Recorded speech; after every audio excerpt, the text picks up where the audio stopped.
કેમ છો મિત્રો? રામ રામ ડાયરા ને આજે અમારે જવાનું હતું ડુંડાસ. તો અમે તો બોલેરામાં બહેન નીકળી ગયા છીએ લટપટ કરતા.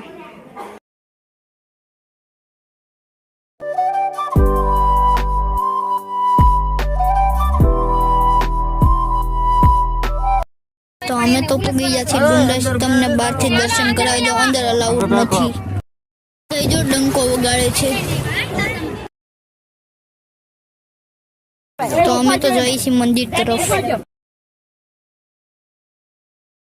આ મંદિર ભૂતળા દાદાનું.